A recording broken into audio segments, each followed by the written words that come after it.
তোমার আমলগুলো যদি আল্লাহর কাছে কবুল করাতে চাও, কিছু শর্ত আছে। এই শর্তগুলো যদি ঠিক রেখে আমল করা যায়, 1 নাম্বার ঈমান তো ঠিক, বাকি অন্য শর্তগুলো ঠিক রেখে যদি আমল করা হয়, ওই আমল যদি অল্প হয় কবুল করে নেন কে? তাহলে আসেন, ইবাদত বা আমল কবুল হবে কোন কোন শর্তে? বলে 1 নাম্বার, আমল যদি কবুল করাতে হয়, আমার আমলটা ছোট হোক আর বড় হোক, একমাত্র কার জন্য করতে হবে? জোরে বল। আল্লাহর জন্য আমল করতে হবে, ইবাদত করতে হবে। বলে কেন আল্লাহর জন্য করতে হবে? হাদিসের মধ্যে আসছে, নবীজি বলতেছেন আল্লাহর হক হলো তারই ইবাদত করা, তার সাথে শিরিক না করা। তাহলে ইবাদত আল্লাহর জন্য করা, এটা হলো আল্লাহ তাআলার হক। এখন কেউ যদি ইবাদত মানুষের জন্য করে, মানুষকে দেখানোর জন্য করে, তাহলে হক নষ্ট হয় কার? জোরে বলেন কার? আল্লাহর হক নষ্ট হয়। সম্মানিত উপস্থিতি, হাদিসের মধ্যে আসছে কিয়ামতের দিন অনেক বড় বড় নেক আমল করে নেওয়ালা ধরা খেয়ে যাবে। দুনিয়ায় আমল করছে কিন্তু আল্লাহর কাছে কবুল হবে না। প্রসিদ্ধ এক হাদিস, আবু হুরায়রা রাদিয়াল্লাহু তাআলা আনহু থেকে বর্ণিত, তিনি বলেন, কিয়ামতের দিন আল্লাহ তাআলার সামনে সর্বপ্রথম বিচারের জন্য একজন শহীদকে হাজির করা হবে। রক্তাক্ত অবস্থায় আল্লাহর সামনে হাজির। আল্লাহ তাআলা জিজ্ঞাসা করবে, তোমার এই অবস্থা কেন? আল্লাহ তাআলা আমার আপনার মনের খবর জানে। আল্লাহ তাআলা বলবে, না বান্দা, তুমি মিথ্যা বলতেছো। তুমি যুদ্ধ করেছো যাতে করে দুনিয়ার মানুষ তোমার বীরত্বের প্রশংসা করে, তোমাকে বীর বলে, বাহাদুর বলে। যে উদ্দেশ্যে তুমি যুদ্ধ করেছো, দুনিয়ায় তুমি তা পেয়ে গেছো। আজকে আমি আল্লাহর তরফ থেকে তোমার জন্য কিছু নাই, তুমি চলে যাও, তোমার ঠিকানা হলো জাহান্নাম। আল্লাহ তাআলা দ্বিতীয়তে একজন দানবীরকে ডাকবে, জিজ্ঞাসা করবে, বান্দা সম্পদ কি করছো? লোকটা বলবে, আল্লাহ আমি সম্পদ মানুষকে দান করেছি। যার ঘর নাই তারে ঘর বানায় দিছি, যার বাড়ি নাই বাড়ি বানায় দিছি, রাস্তা নাই রাস্তা বানায় দিছি, অসুস্থ চিকিৎসা করার টাকা দিয়েছি। আল্লাহ তাআলা জিজ্ঞাসা করবে, বান্দা কেন দান করেছো? লোকটা বলবে, আল্লাহ আপনার সন্তুষ্টির জন্য দান করেছি। আল্লাহ তাআলা বলবে, বান্দা আমি তোমার অন্তরের খবর জানি। তুমি দান করেছো যাতে করে দুনিয়ার মানুষ তোমার দানের প্রশংসা করে, বীর বলে, বাহাদুর বলে। যে উদ্দেশ্যে দান করেছো, দুনিয়ায় তুমি তা পেয়ে গেছো।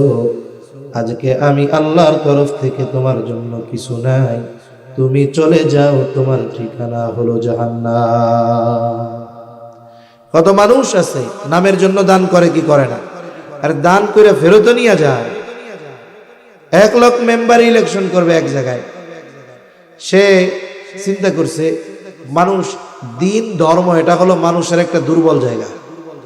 এজন্য দেখেন না, নির্বাচন যখন আসে, নাস্তিক যে গোটা ক্ষমতাকালীন সময় ইসলামের বিরুদ্ধে কইছে, কিন্তু নির্বাচন যখন কাছে আসে, টুপি একটা মাথায় দিয়া মসজিদে মসজিদে ঘুরে, করে কি করে না? তার মানে বুঝে। আমাকে হুজুরকে কয় ধর্ম ব্যবসায়ী। আরে আমরা তো এই ব্যবসা সারা জীবনই করতেছি, কিন্তু যেই বাটপার গুলো রাজনৈতিক স্বার্থ হাসিলের জন্য ধর্মকে ব্যবহার করে, বলে এইগুলাই হলো বাটপার আর ধর্ম ব্যবসায়ী। ঠিক কিনা বলে?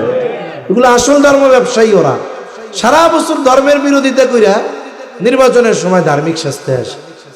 এখন এক লোক চিন্তা করছে, মসজিদে মুসল্লি এরিয়া যা, মসজিদে ফ্যান দান করছে। চিন্তা করছে, ফ্যান যেহেতু দিছি, 5 ওয়াক্ত যখন মসজিদে আইব, ফ্যান চালালেই মনে পড়বো আমাকে তো দিছে, ভোটটা ওরেই দেই। কিন্তু মানুষ তো চালাক, তুমি যা দাও দেও, তুমি যদি লোক ভালো না হও তোমারে ভোট দিবে নাকি? এখন ওরে ভোট দেয় নাই, মেম্বারও হয় নাই। আস্তে করে মসজিদ থেকে এসে ফ্যানগুলো খুলে নিয়ে গেছে। এরকম মানুষই দুনিয়ার মধ্যে আছে। আল্লাহ তাআলা তৃতীয়তে একজন কারি সাহেবকে ডাকবেন, জিজ্ঞাসা করবেন কেন কোরআন শিখেছো, কেন ইলম অর্জন করেছো? লোকটা বলবে আল্লাহ, আমি কোরআন শিখেছি শুধু আপনার সন্তুষ্টির জন্য। আল্লাহ তাআলা বলবে তুমি মিথ্যা বলতেছো, তুমি কোরআন শিখেছো, ইলম অর্জন করেছো যাতে করে মানুষ তোমার ইলমের প্রশংসা করে, তোমাকে কারি বলে, হাফেজ বলে, মুফতি বলে, মুহাদ্দিস বলে, শেখুল হাদিস বলে, বড় ওয়াইজ বলে, বক্তা বলে। বান্দা যে উদ্দেশ্যে ইলম অর্জন করছো দুনিয়ায় পেয়ে গেছো, আজকে আমি আল্লাহর তরফ থেকে কিছু নাই, তুমি চলে যাও, তোমার ঠিকানা হলো জাহান্নাম। এত বড় বড় কাজ করার পরেও দেখেন ঠিকানা কোন জায়গায় হইছে? জাহান্নাম। কেন হইল? একটা উদাহরণ দিই, খেয়াল দিয়ে শুনি। মনে করেন এক লোক ফাইজলামি কইরা 1000 টাকার একটা বান্ডিলের মধ্যে 30টা জাল টাকার নোট ঢুকাইছে। ও হলো জাল টাকার কারবারি করে, চিন্তা করছে কোনো মতে ব্যাংকে দিয়া যদি চালায় দিতে পারি কাম তো হয়ে গেল। এখন ও এই জাল টাকার বান্ডিল ব্যাংকের ক্যাশিয়ারের কাছে দিছে। ক্যাশিয়ারের পাশে টাকা গণনার একটা মেশিন আছে না? এই মেশিনটা কিন্তু শুধু টাকা গণে না, জাল টাকা হইলেও ধরে ফেলে, যেটা জাল। এবার গোনা শুরু করছে মেশিন, একটু পর মেশিন কয় টট টট, কিরে মানে জালটি, একটু পর আবার কয় টট টট, এরকম করতে করতে 8-10টা হয়েছে। এখন যদি অনাকাঙ্ক্ষিত হইতো একটা দুইটা হইতে পারে, 8-10টা আছে, এখনো টাকা সব গোনা হয় নাই, তার মানে আরো জাল আছে, তাইলে এটা একটা জাল টাকার কারবারি করা লোক মনে হয়।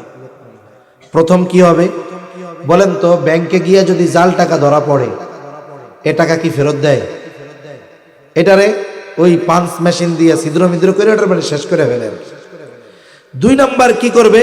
এই পাশ দিয়ে আসতে আর একজনের ইশারা দিবে, থানায় ফোন দিয়ে কেউ শুনেন আমাকে ব্যাংকে একটা জাল টাকার কারবারি আসছে, তাড়াতাড়ি আসে। একবারে মুহূর্তের মধ্যে পুলিশ আইসা ওরে অ্যারেস্ট করবে, এবার আটকায় দিবে জেলখানার মধ্যে। তাহলে দেখেন জাল টাকা বহনকারী যদি ধরা খায়, কয় ক্ষতি? কমপক্ষে 2 ক্ষতি। এক ক্ষতি হলো তার টাকা বাতিল, দ্বিতীয় ক্ষতি জাল টাকা বহন করার কারণে শাস্তি হবে, জেলে যাইতে হবে। যেই আমল আল্লাহর জন্য করা হয় না বলে এটা জাল আমল। জাল টাকা বহনকারীর যেমন ক্ষতি 2টা, বলে জাল আমল যে করে তারও ক্ষতি 2টা। কি ক্ষতি? আমি আপনি দুনিয়ায় যেই আমল করি না কেন, কিয়ামতের দিন সব আল্লাহ তাআলার সামনে হাজির করা হবে। আল্লাহ তাআলা বলেন ওয়াকাদিমনা ইলা মা আমিলু মিন আমালিন ফাজআলনাহু হাবাআম মানসুরা। আল্লাহ তাআলার সামনে আমার আপনার দুনিয়ায় করা সব আমল হাজির করা হবে। আল্লাহ তাআলার কুদরতি মেশিনে ধরা পড়ে যাবে কোন আমল জাল আর কোন আমল আসল। বলে যেই আমলটা জাল আমল, আল্লাহর জন্য করা হয় নাই, আল্লাহ তাআলা বলেন ফাজআলনাহু হাবাআম মানসুরা। আল্লাহ তাআলা জানায় দেন ওই আমলগুলোকে আল্লাহ তাআলা আল হাবাউল মানসুরে পরিণত করবে, তার মানে একেবারে ধুলার মতো নিশ্চিহ্ন আল্লাহ করে দিবে। আল হাবাউল মানসুরের ব্যাখ্যা বুজুর্গানে দিন বোঝানোর জন্য বলেন, আপনাদের এলাকায় টিনের ঘর আছে না? টিনের ঘর 10 বছর আগে বানানো হয়েছে, আস্তে আস্তে অনেক সময় কি হয়, উপরের স্ক্রু খুইলা যায়, ঢিল হয়ে খুইলা যায়। এখন কি হয়, একটা ছিদ্র হয়। এখন প্রচন্ড দুপুরবেলা রোদ অনেক, আপনার দরজা জানালা আটকানো, আপনার টিনের চালের উপরে যখন সূর্যের আলো পড়বে, ওই ছিদ্র দিয়ে সূর্যের আলো ঘরে ঢুকে। ঘরে শুধু ঢোকে তা না, ওই আলোর রেখা দেখা যায়, আর আলোর রেখার মধ্যে অগণিত ময়লা দেখা যায়। এই জায়গায় যদি হাই পাওয়ারের একটা টর্চ লাইট মারা হয়, ওই আলোর দাগের মধ্যে দেখবেন অনেক ময়লা, কিন্তু এখন আমরা কিছুই দেখতেছি না বিদায় এটারে কিছু মনেও করতেছি না। তা আল্লাহ তাআলা ওই আমলগুলো এমন ভাবে ধ্বংস করবেন যে ওরা কিছুই করে নাই, নিশ্চিহ্ন করে দিবেন আল্লাহ তাআলা। তাহলে প্রথমে কি হয়, বলে জাল টাকা বহনকারীর টাকাকে ধ্বংস করে দেওয়া হয়। এরপরে কি হয়, তার শাস্তি দেওয়া হয়। প্রথমে হবে আমল বাতিল। শাস্তি কেন দেওয়া হবে? বলে ইবাদতের একমাত্র হকদার ছিলেন আল্লাহ, আল্লাহর হক নষ্ট করা হলো। শুধু তাই না, কোন ইবাদত যখন মানুষকে দেখানোর জন্য করা হয়, ওইটাও শিরকের একটা প্রকার। বলে এই অপরাধে তার শাস্তি হবে জাহান্নাম। এজন্য ছোট বড় সব আমল একমাত্র কার সন্তুষ্টির জন্য করব? যারা বলেন কার? মানুষকে দেখানোর জন্য করলে ক্ষতি, আর আল্লাহকে যদি দেখানোর জন্য করা যায় তাইলে এই আমল আমাকে আপনাকে পরকালে উপকৃত করবে ইনশাআল্লাহ। এজন্য ইবাদত কবুলের এক নাম্বার শর্ত হলো ইবাদতটা একমাত্র আল্লাহ তাআলার জন্যই করতে হবে। 2 নাম্বার বলে ইবাদত রাসূলের তরিকায় করতে হবে। কারণ এই পৃথিবীতে এমন কোন ইবাদত নাই যে ইবাদতের পদ্ধতি নবীজি দেখায়া যান না। কোন ইবাদত আছে যে নবী সেই ইবাদতের পদ্ধতি বলেন নাই? আছে এরকম কোন ইবাদত? আরে ভাই, দুনিয়ার কাজগুলাও যদি নবীর তরিকায় করা হয় ওটা ইবাদত বলে গণ্য হয়। যেমন এখনকার মানুষ কিন্তু অনেক স্মার্ট। এখনকার মানুষ কি স্মার্ট? এখন এই স্মার্ট মানুষ কি করে? বলে ঘর যেমন তেমন হোক, বাথরুমটারে ভালো বানায়। ঘরের টাইলস 65 টাকা স্কয়ার ফিট, বাথরুমে লাগাইছে 200 টাকা স্কয়ার ফিট। কত আধুনিক প্রযুক্তির বাথরুম বানায়। এক রুমে যেই খরচ, কয় বাথরুম বানাইতে তার চেয়ে বেশি খরচ। এখন এই যে বাথরুম বানাইলো, যতই খরচ করুক, ওইখানে গিয়া বিনা কারণে 2-10 মিনিট রেস্ট নেয় নাকি কেউ? যে না, আমি 10 লাখ টাকা দিয়ে বাথরুম বানাইলাম, 40,000 টাকার কমোড লাগাইছি, 15,000 টাকার বেসিং, একটু যাই মাঝে মধ্যে ওইখানে একটু যাই বসে বসে থাকবো, এমনি কেউ থাকে? আচ্ছা, মনে করেন সে বাথরুম বানাইছে, এই বাথরুমে সে কোনোদিন বাথরুমই করে নাই, এতে তার গুনাহ হবে? যদি 2-4-10 বার ডেলি করে, এতে সওয়াব হবে নাকি? তার মানে বোঝা গেল এই কাজটা করলেও সওয়াব নাই, না করলে গুনাহ নাই। কিন্তু যদি এই নিয়তে করে, মনে করেন ফজরের আজান হয়েছে, আজানের আধা ঘন্টা বা 40 মিনিট পরে নামাজ, আল্লাহর বান্দা মুসল্লি আজান দিলে আগে আগে মসজিদে চলে আসে। ফজরের আজান দিল, ঘুম ভেঙে গেছে, চিন্তা করতেছে সবার আগে মসজিদে যাইতে হবে। আবার দেখে একটু জরুরত চাপ দিছে, বাথরুম ভাব। এখন চিন্তা করে, আমি যদি এখন ওযু করে মসজিদে চলে যাই, আরো আধা ঘন্টা পরে নামাজ। ইমাম সাহেব ফজরের নামাজে কেরাত লম্বা করে, আমি আল্লাহ চাইলে প্রথম কাতারে নামাজ পড়ব। এখন এই নামাজের মধ্যে যদি জরুরতে চাপ দেয়, তাহলে আমার নামাজের একাগ্রতা নষ্ট হবে, কষ্ট হবে। তাইলে এক কাজ করি, আধা ঘন্টা সময় যেহেতু আছে, আমি জরুরতটা সাইরা এরপরেই মসজিদে যাই, যেন একাগ্রতার সাথে নামাজ আদায় করতে পারি।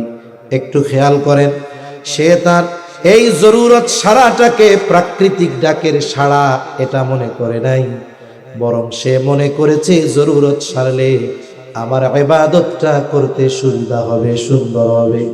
এই নিয়ত করে এইবার সে বাথরুম করার জন্য রওনা হলো। বলে মাথাটারে গামছা দিয়া হোক, টুপি দিয়া হোক ঢাইকা নিল। কারণ নবীজি বাথরুমে যাওয়ার সময় মাথা ঢাকতে বলেছেন 1500 বছর আগে। আর এখনকার চিকিৎসা বিজ্ঞান বলে বাথরুমে যাওয়ার সময় মাথা ঢেকে যাওয়া উচিত। কেন? বলে বাথরুমের মধ্যে অগণিত ব্যাকটেরিয়া থাকে, ওই ব্যাকটেরিয়াগুলো মাথার চামড়া এবং চুল এটা বড় সংবেদনশীল। ওই ব্যাকটেরিয়ার সাথে তার একটা আকর্ষণ আছে। দেখা যাবে ব্যাকটেরিয়াগুলো যদি মাথায় লেগে যায়, তাহলে তার মাথায় খুশকি হতে পারে, চামড়ায় সমস্যা হতে পারে, চুলের মধ্যে ময়লা জমে যেতে পারে। এই জন্য দেখবেন মানুষের দাড়িতে কোনোদিন খুশকি হয় না, বরং শীতের সময়ও দেখা যায় 2-3 দিন যদি বাইরে চলে, সাবান শ্যাম্পু না করে, মাথার মধ্যে ময়লার কোনো অভাব হয় না। সেজন্য মাথার চামড়া সংবেদন, বলে ব্যাকটেরিয়া আক্রমণ করে তার মাথায় সমস্যা সৃষ্টি করতে পারে। এজন্য বিজ্ঞান বলে মাথা ঢেকে বাথরুমে যাওয়া ভালো। আর নবীজি বলতেছেন ১৫০০ বছর আগে মাথা ঢাইকা বাথরুমে যাইবে, এটা সুন্নাত। আমরা ব্যাকটেরিয়া থেকে বাঁচার জন্য মাথা ঢাকবো না, আমরা সুন্নাত পালনের জন্য মাথা ঢাকবো, টুপি দিয়া হোক, গামছা দিয়া হোক, বা যে কোনো কাপড় দিয়ে হোক। এরপরে বাথরুমে ঢোকার আগে দোয়া পড়বে। অনেকে জানে না, এক জায়গায় জিজ্ঞাসা করছি একজন, বলেন বাথরুমে ঢোকার দোয়া জানা আছে? হ্যাঁ আছে। কি দোয়া পড়েন? আল্লাহুম্মা ইন্নী আউযু বিকা মিনাল খুবুসি ওয়াল খাবিস বা খাবাইস। কোন সময় পড়েন? কয় কেন হুজুর, ঢুইকা দরজা লাগাই আর দোয়া পড়ে ফেলি, এ কাজ করা যাবে নাকি? ঢোকার আগে পড়তে হবে। এরপরে বাম পা দিয়ে ঢুকতে হবে। এরপরে জরুরত সারলেন, টিস্যু ঢিলা যা ব্যবহার করলেন, পরিচ্ছন্ন হইলেন পানি দিয়া। এরপরে ভেতরে যদি অজুর ব্যবস্থা, ভেতরে অজু করলেন। এরপরে ডান পা দিয়ে বের করলেন, দোয়া পড়লেন। আমি মোটা মোটা সুন্নাত গুলা বললাম, বলে ইবাদতের সুবিধার্থে সুন্নাত তরিকায় যখন দুনিয়ার এই বাথরুম সারাটা করলো, বলে এটাও তার আমলনামায় ইবাদত বলে গণ্য হয়ে যায়।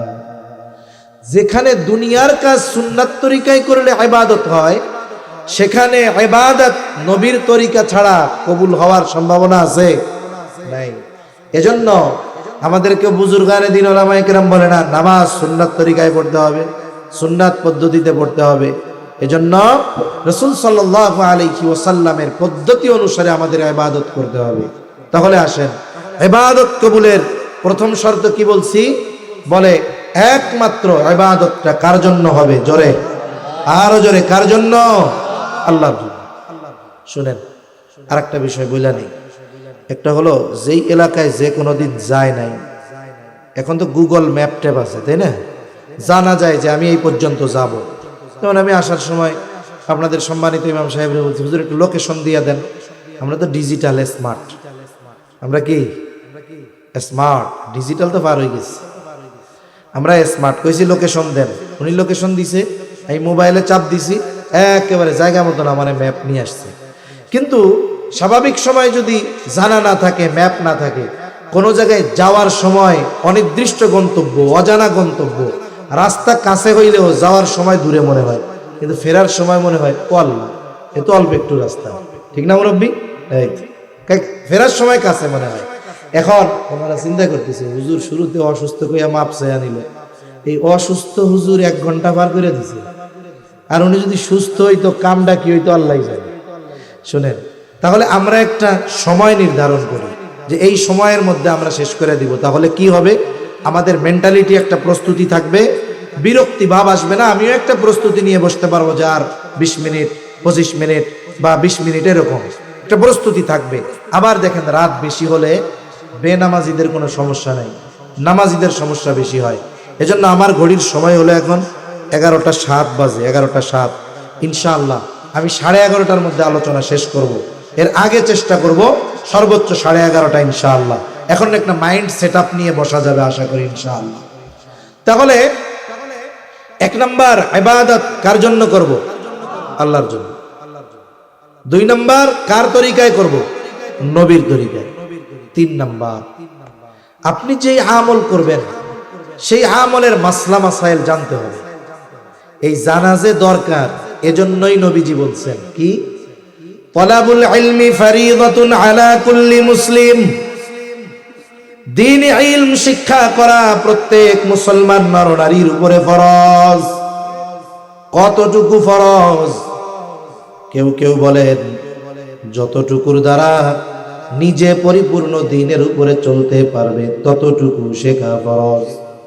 আবার কেউ কেউ বলেন না, আল্লাহ তাআলা কোরআনুল কারীমের মধ্যে বলেছেন, ইয়া আইয়ুহাল্লাযীনা আমানু কু আনফুসাকুম ওয়া আহলিকুম নারা। আল্লাহ তাআলা বলেন, হে ঈমানদারেরা, তুমি নিজে জাহান্নামের আগুন থেকে বাঁচো, অধীনস্থদেরকে জাহান্নামের আগুন থেকে বাঁচাও। নিজে কেমনে বাঁচবা? বলে আল্লাহ তাআলার হুকুম আহকাম মানার মাধ্যমে। অধীনস্থদেরকে কেমনে বাঁচাইবা? বলে কেউ কাউকে জাহান্নাম থেকে বাঁচাইতে পারে না, তবে তুমি বাঁচানোর চেষ্টা করবা কেমনে? বলে নিজে দ্বীনের উপরে চলার মাধ্যমে, অধীনস্থদেরকে দ্বীনের উপরে চালানোর মাধ্যমে। আপনি আমি যদি দ্বীনের উপরে চলতে জ্ঞানের দরকার হয়, চালাইতে জ্ঞানের দরকার আছে না নাই? বলে একটা মানুষের উপরে কতটুকু দ্বীন শেখা ফরজ? বলে নিজে দ্বীনের উপরে চলতে, অধীনস্থদেরকে চালাতে যতটুকু ইলমে দ্বীন দরকার ততটুকু ইলমে দ্বীন শেখা সকল মুসলমান নরনারীর জন্য ফরজ। এখন মুরব্বীরা বলবে আমি কোথা থেকে শিখবো? কিছু যারা ছোট এরা তো মাদ্রাসায় শিখলো, আগে হক্কানি পীর মাশায়েখের কাছে গিয়া দ্বীন শেখা যাইতো। বলে অবস্থা এমন, এখন তো একজন পীরের দেখা যাবে এত মুরিদ, একবার মুরিদ হইছে, দ্বিতীয়বার আর তার সাথে মুসাফা করার সুযোগ হয় নাই। ওযু গোসলের মাসালা শেখাতো বহুদূর। বলে হ্যাঁ, যারা মুরব্বী তাদের জন্য আছে, কি আছে? বলে চলতি ফিরতি মাদ্রাসা, তার নাম হলো দাওয়াত ও তাবলীগ। এখন আবার কেমন হুজুর দাওয়াত ও তাবলীগ নিয়ে ঝামেলা? কিসের ঝামেলা? আপনি ওলামা একরামের সাথে যাবেন, অন্য দিক দিয়া জাহান্নামে চলে যাবেন। আলেমদের সাথে কেন যাবেন? আমার শত শত কারগুজারি জানা আছে।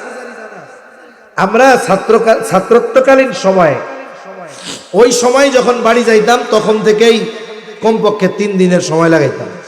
মাদ্রাসা থেকে প্রতি বৃহস্পতিবারে মার্কাজে সব গুজারির জন্য পাঠানো হইতো, ভাগ ভাগ করে দিয়া। তা আমরা এলাকায় যখন যাইতাম, আমরা তালিবুল ইলমরা যখন যাইতাম, ওই সময় আমাদের এলাকার সবচাইতে বড় জামাত হইতো। এমনও হইতো এক মসজিদে গেছি 100 জনের উপরে হয়েছে। ওই মসজিদের বাথরুম সারা বছর ভরতে পারে নাই, আমরা 3 দিন থেকে ভরে দিয়েছি। মানে আপনার এলাকার মসজিদগুলো, যে মহল্লার মসজিদ, এগুলোই তো এলাকার মানুষ বাথরুমে যায় না সহজে, বাড়ির থেকেই কাম সারে। এই জন্য দেখা যায় 3টা চাড়ি টাড়ি দিয়া ওই ছোট ছোট বাথরুম করে রাখছে। এখন গেছে 100 জন, এখন 3 দিন থাকছে। কোন সময় সুযোগ আইছে আর একদিন এমনি ইচ্ছা করে থাকা হয়েছে, দেখা গেছে বাথরুমও বেরা ফেলছে। এরকম লোক এত বেশি আর কি। এখন দেখেন, আমি আমার সাথে একটা এক্সপিরিয়েন্স ঘটনা আপনাদের সাথে শেয়ার করি। সম্পর্কে অনেকে আছে দাদা মুরব্বী, স্বাভাবিক দাদা নানা হইলে একটু মজা টজা তো করে। তা একদিন আমি টিউবওয়েলে উজু করতেছি, আমার দাদার বয়সে একজন মুরব্বী দাদা বাথরুমের দিকে যাইতেছে। তা আমি ওনারে জিজ্ঞেস করতেছি কই যান? আমারে কয় নম্বরে যাই? 2 নম্বরে কেন? কয় ওই জায়গায় গিয়ে 2 কাজ ছাড়া করা উপায় নাই। এক নম্বরে কি? বলে প্রস্রাব। 2 নম্বরে 2 কাজ। কোন বীর পুরুষ নাই ওইখানে গিয়ে শুধু পায়খানা করবে, প্রস্রাব করবে না। কেউ আছেন চ্যালেঞ্জ যে বাথরুমে যায় শুধু পায়খানাই করবে, একটুও প্রস্রাব বেরোবে না? পেশাব বই ঠেকানোর উপায় আছে? এই জন্য ওই জায়গায় 2 কাজই করা লাগে, এই জন্য ওইটা হলো 2 নম্বর। এখন উনি যাইতেছে 2 নম্বরে। গ্রাম অঞ্চলে তো হাটের মধ্যে হলো কুলুক, মাটির বানানো ঢিলা। এখন জিজ্ঞাসা করি হাতে কি? আমার যাইতেছে ঢিলা 3টা। কোথায় ব্যবহার করবে? বলে পায়খানার রাস্তায়। আমি আবার জিজ্ঞাসা করতেছি কি পায়খানায় যায় কয় কাম করেন? কয় প্রস্রাব পায়খানা 2টাই হয়। আমি আবার জিজ্ঞাসা করছি প্রস্রাব করলে ঢিলা লাগে? কয় প্রস্রাব করার পরে একটু ঢিলা নিয়ে লড়াচড়া না দিলে, বুড়া মানুষ তো প্রস্রাব ক্লিয়ার হয় না, প্রস্রাব জ্বরে। তখন আমি তারে জিজ্ঞাসা করতেছি আপনি পায়খানার রাস্তায় ব্যবহার করার জন্য ঢিলা নিলেন 3টা, পায়খানায় গিয়া কি প্রস্রাব করেন না? বলে হ্যাঁ করি। তাইলে এমনি সময় প্রস্রাব করলে যদি ঢিলা দরকার হয়, পায়খানার সাথে প্রস্রাব করলে মনে হয় প্রস্রাব জ্বরে না। এইবার উনি বুঝতে পারছে কাজ তো সারা, কারণ উনি পায়খানায় গিয়ে ঢিলা ব্যবহার করে, কিন্তু উনি প্রস্রাবের রাস্তায় ঢিলা ব্যবহার করে না। আমি বললাম শুনেন, আপনার প্রস্রাব যদি বের হয়, নামাজ ফরজ, নামাজের যতগুলো ফরজ এর মধ্যে প্রথম ফরজ বলে শরীর পাক, এর পর কাপড় পাক। বলে 1 ফোঁটা প্রস্রাব যদি কাপড়ের উপরে পড়ে, ওই প্রস্রাবটা যতটুক জায়গায় ছড়াবে, নামাজ না হওয়ার জন্য 1 ফোঁটা প্রস্রাব যথেষ্ট হয়ে যায়। এখন উনি তো বুঝতে পারছে, মুখটা কালা হয়ে গেছে। তখন আমি বললাম আরে আল্লাহর কাছে মাফ চান, আল্লাহ মাফ করে দিবে। এখন থেকে কি করবেন? ঢিলা কমপক্ষে 4টা ব্যবহার করবেন। পায়খানার রাস্তায় 3টা। প্রথমে কাজ শেষ করলেন, এরপরে ঢিলা দিয়ে বা টিস্যু দিয়ে পরিচ্ছন্ন হইলেন। পানি ব্যবহারের আগে। আর বাথরুমগুলো তো এমন না দাঁড়ানো যায় না, এতটুকু উঁচা তো থাকেই। এবার আপনি প্রস্রাবের রাস্তায় পুরুষ যারা টিস্যু বা ঢিলা লাগায় একটু উঠবোস করলেন, এতে কি হইলো? প্রস্রাবের রাস্তাটাও ক্লিয়ার হলো, পরিপূর্ণ পবিত্রতা অর্জন হলো। এবার পানি দিয়ে ধুয়ে গেলাম। কিন্তু যার শুধু প্রস্রাব করলে ঢিলা কুলুক লাগে, সে যদি পায়খানা করার পরে মনে করে আমার প্রস্রাব ঝরবে না, এটা কি সম্ভব বলে? আমি এটা প্রশংসার জন্য বলতেছি। আমরা ছাত্ররা যাইতাম জামাতের সাথে, এইভাবে ওনাদের ধরায় দিতাম যে এই ত্রুটি হইতেছে। খালি 6 সূরা শিখাই নাই, আমরা এইভাবে ধরে ধরে শিখাইতাম। এই যে ত্রুটিটা, এটা একজন আওয়ামের চোখে পড়বে না। আমাদের ওস্তাদরা আমাদের পড়াইছেন, প্র্যাকটিক্যাল শিখিয়েছেন, এই জন্যই না এই ভুলটা আমার চোখে ধরা পড়ছে, ঠিক কিনা বলুন? এজন্য মনে রাখবেন, আপনি যদি দাওয়াত ও তাবলীগে গিয়ে সত্যই দ্বীন শিখতে চান, আর যদি মনে করেন যে না বুড়াকালে ঘুরে ফিরে আসি, পিকনিক টিকনিক করে আসি, তাইলে আর কিছু করার নাই। আর যদি দ্বীন শেখার জন্য আল্লাহর রাস্তায় সময় লাগান, অবশ্যই আপনাকে উলামায়ে কেরামের তত্ত্বাবধানেই যেতে হবে। তাহলে আপনি উপকৃত হবেন, দ্বীন শিখতে পারবেন, এই সময় ব্যয় কাজে লাগবে। আর যদি উলামায়ে কেরামের তত্ত্বাবধানে ছাড়া যান, কি হবে? সারা হায়াত আপনি আল্লাহর রাস্তায় সময় লাগিয়ে অন্তরটাকেও পরিষ্কার করতে পারবেন না। এই অন্তরে উলামা বিদ্বেষ লালন করতে হবে আপনাকে। ইমাম ইবনুল কাইয়ুম জাওজিয়া রাহমাতুল্লাহি আলাইহি, অনেক আগে পড়ছি, উনি উলামায়ে কেরামের বিদ্বেষ যারা করেছেন, উনি বলেন আমি দেখি নাই এমন কোন ব্যক্তি যত বড় আবেদ হোক, কিন্তু সে উলামায়ে কেরামের ব্যাপারে বিদ্বেষ লালন করত, ও ভালোভাবে মরেছে, এটা আমি এরকম কাউকে দেখি নাই। সেজন্য আমরা দ্বীন যদি শিখতে হয়, আল্লাহর রাস্তায় সময় দিয়ে উলামায়ে কেরামের তত্ত্বাবধানে গিয়ে শিখেন, তাহলে লাভ হবে। আর একটা পদ্ধতি আছে, আপনার সময় আছে, আল্লাহর রাস্তায় যাবেন, তাবলীগে যাবেন, শরীর সহায় দেয় না, আপনার মসজিদের সম্মানিত ইমাম সাহেব, তার কাছে গিয়া বলেন হুজুর দ্বীনি ইলম শিক্ষা করা ফরজ, কতটুকু ফরজ তাও জানি না, হায়াত তো শেষ হয়ে গেল হুজুর, ইচ্ছা ছিল শিখতে পারি নাই, এখন সন্তানেরা ঢাকায় চাকরি করে, আমরা ফ্রি, আপনি আমাদের এশার পরে আধা ঘন্টা সময় দেন, ফজরের পরে আধা ঘন্টা সময় দেন, এশার পরে হোক আর ফজরের পরে হোক, আপনি আমাদের এই বুড়া মানুষগুলাকে জরুরতে দিন, যতটুকু শেখা ফরজ ততটুকু শিখায় দেন। বলেন তো, যে কোনো মসজিদের ইমামকে যদি মুসল্লিরা এই কথা বলে, কোনো ইমাম বলবে নাকি যে পারবো না? বলবে? বড় ইমাম সাহেব খুশি হবে। এখন তো আমাদের কি চিন্তা জানেন? আপনারা তো ভালো মানুষ, অধিকাংশ জায়গায় কি চিন্তা, মুসল্লি দোয়ায় কোনো তো পারে না, কিন্তু মসজিদে যায় বটবটি দেয় অনেক। এখন চিন্তা করে, আমি যদি ইমাম সাহেবের যে কই দোয়ায় কোনো পারি না, আর ইমাম সাহেবের সাথে আমি নিলো গরম ঝাড়ি লই, আর ইমাম সাহেব যদি জানে আমি দোয়ায় কোনো পারি না, আমার ইজ্জত থাকবো? এর লেগে ইমাম সাহেবের কাছে আর ভিড়ে না, এটা ঠিক না। আপনি ইমাম সাহেবকে শুধু তার পেছনে নামাজ পড়ার জন্যই রাখছেন? না না, আপনি তার কাছ থেকে দ্বীন শিখবেন, বলবেন যতটুকু শেখা ফরজ শিখাইয়া দেন, নাহলে ক্ষতি কি একটু খেয়াল দেন। নামাজের বাহিরে ভিতরে 13 ফরজ। কয় ফরজ? জোরে বলেন। নামাজে যদি ফরজ ছুটে যায়, নামাজ থাকবে না যাবে? এখন আমার নামাজে বা আমার থেকে কোনো ফরজ ছুটে গেল কিনা, এটা যদি জানতে হয়, তাহলে ওই 13 ফরজ আগে আমাকে শিখতে হবে, জানতে হবে।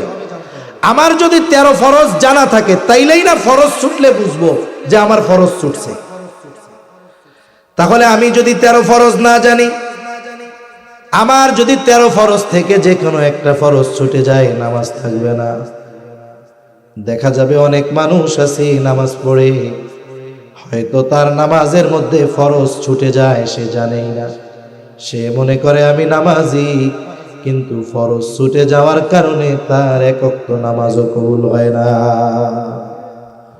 নামাজের ওয়াজিব 14টা, আমাকে জানতে হবে।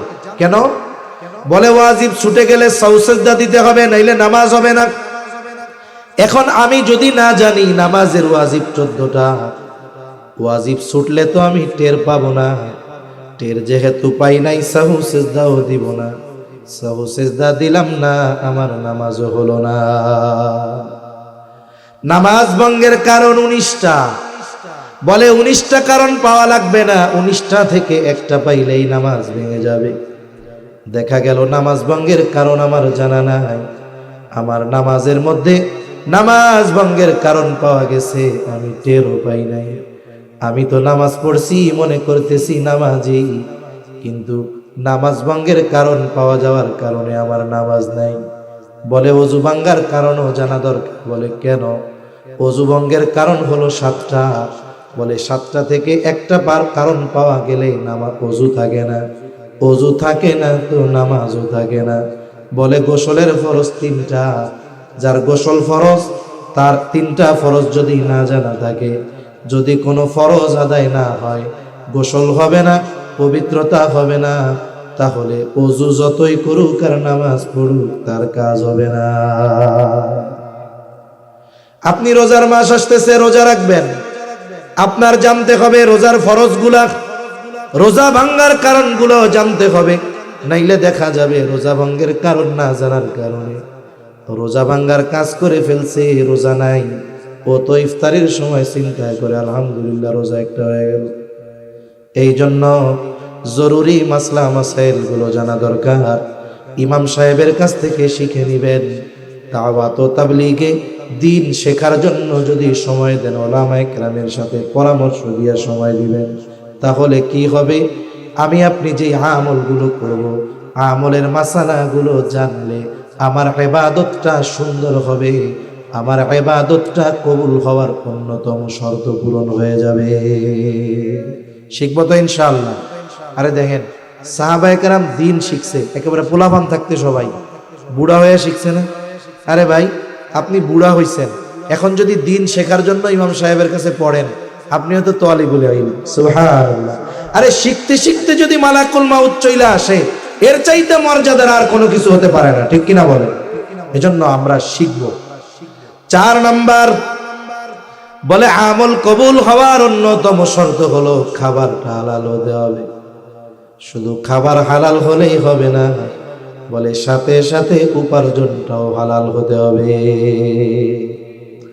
অনেক মানুষ খাবার হালালের ব্যাপারে খুব গুরুত্ব দেয়, কিন্তু উপার্জন হালালের ব্যাপারে ওর কোনো গুরুত্ব নাই, বরং ও হারাম রে জায়েজ মনে করে খাইতেছে, যে এটা আমার জন্য বৈধ আছে মনে হয়।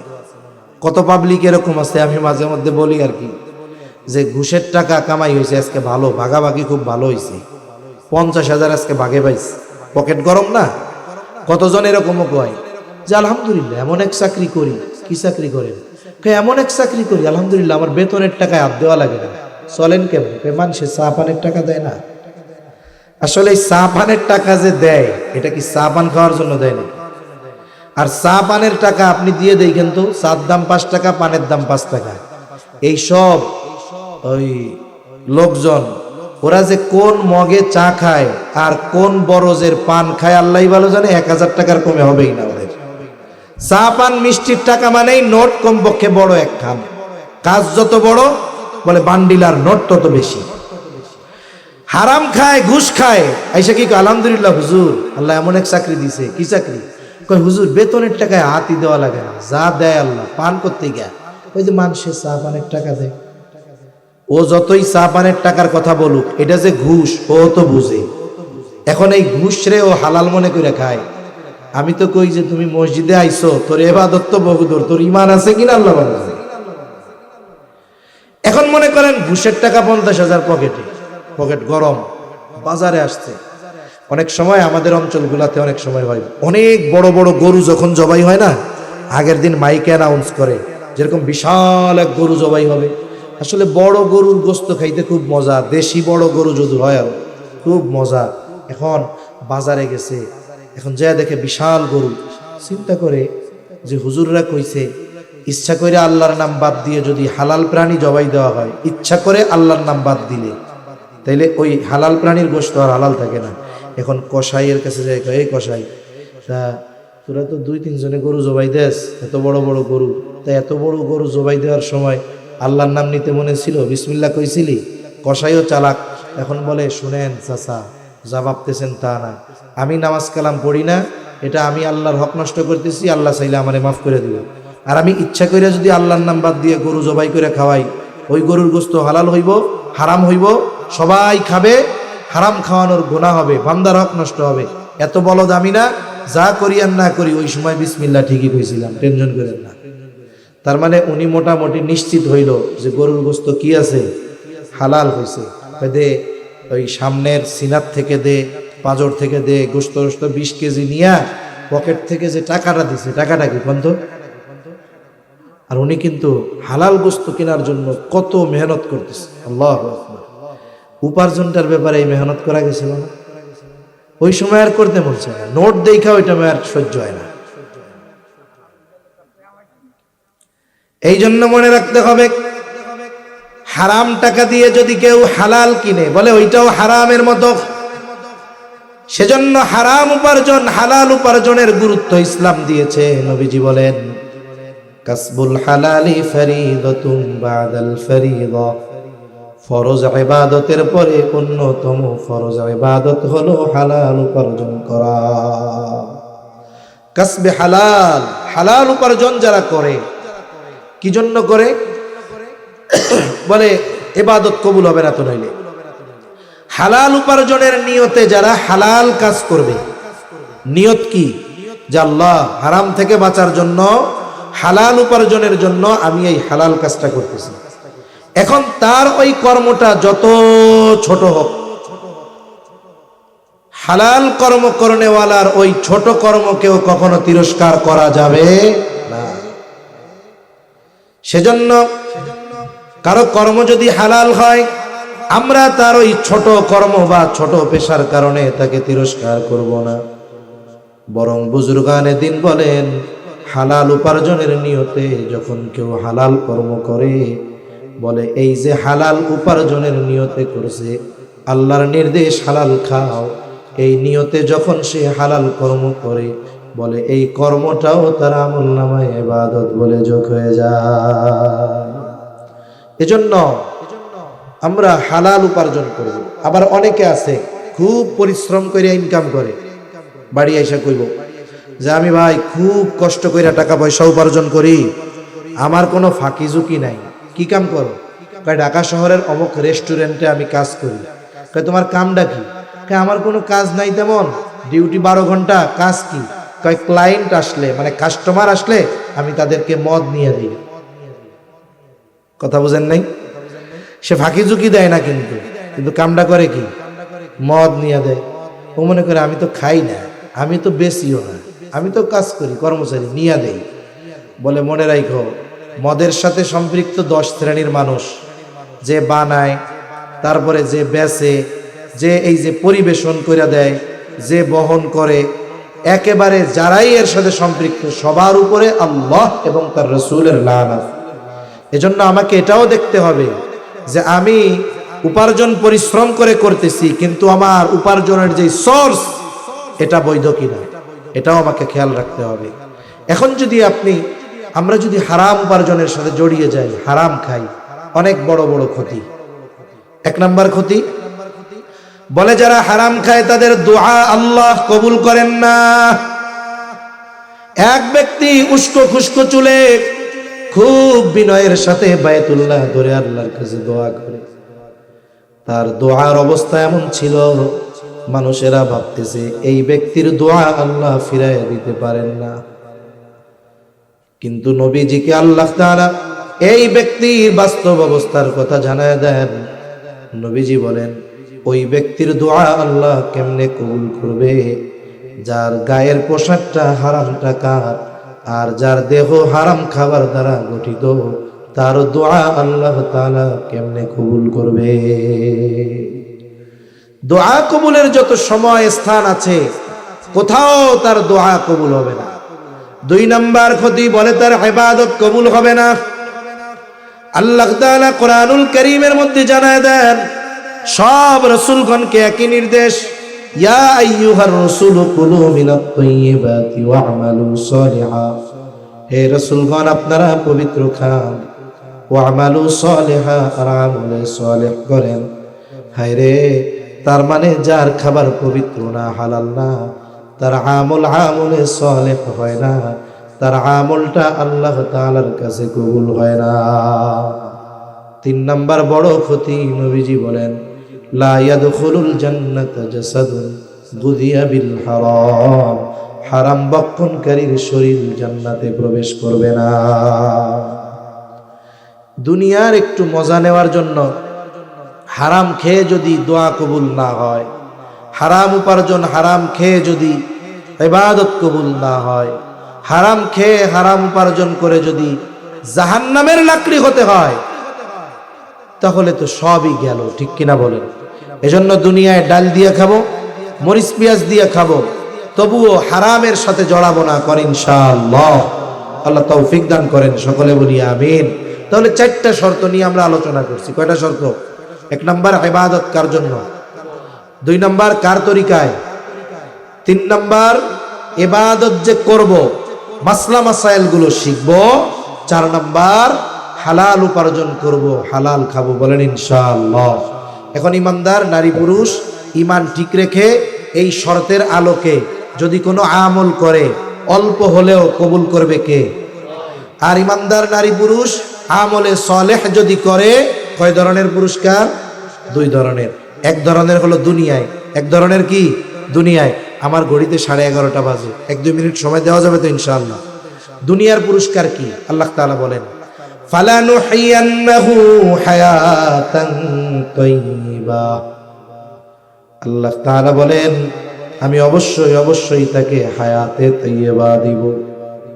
অনেক সময় ইমাম সাহেব হুজুর দোয়া করেন, আল্লাহ অমুকরে হায়াতে তাইয়্যিবা দেন, দোয়া করে না? হায়াতে তাইয়্যিবার লম্বা ব্যাখ্যা, শুধু শব্দগুলো বলে পুত পবিত্র এক জীবন, শান্তিময় এক জীবন, অমুখাপেক্ষী জীবন, বলে স্বল্পে তুষ্ট এক জীবন, ইবাদতের মজা, এই বিষয়গুলো তাকে দেওয়া হবে। বলেন এই দুনিয়ায় যদি কেউ শান্তির সাথে কাটাতে পারে, এই দুনিয়ায় মানুষের যদি প্রয়োজন পরিমাণ রিজিকের ব্যবস্থা হয়ে যায়, যতটুকু পায় ততটুকুতেই যদি খুশি হয়, আবার যদি ইবাদতের মজা পাওয়া যায়, বলেন তো দুনিয়ায় এর চাইতে উত্তম আর কিছু হতে পারে নাকি? হায়াতে তাইয়্যিবা, আয়াতের তাফসিরে আসছে ইবাদতে মজা দিবেন আল্লাহ। তা ইবাদতের মজা, এটা যে কেমন মজা, কারে জিজ্ঞাসা করবেন? জিজ্ঞাসা করবেন হলো এই মসজিদে ফজরের নামাজে বুড়া বুড়া মুসল্লি আছে না, যুবকরা তারে যায় জিজ্ঞাসা করবা যে চাচা রে, আপনি এই শীতের মধ্যে ঠান্ডা পানি দিয়া উজু কইরা মসজিদে আইসা ঠান্ডায় নামাজ পড়তেছেন, আর আমরা জুয়ান মানুষ লেপের তলের থেকে বাইরে হইতে মন চায় না, আপনি কি মজা পাইছেন? ওনারে জিজ্ঞাসা করবা। উনি মজা পাইছি বিদায়ী তো ঠান্ডাকে উপেক্ষা করে আরামের বিছানা ফেলে আল্লাহর কুদরতি কদমে সেজদা দিতে চলে আসে, ঠিক কিনা বলেন? এটা মজা না পাইলে সম্ভব হয় না।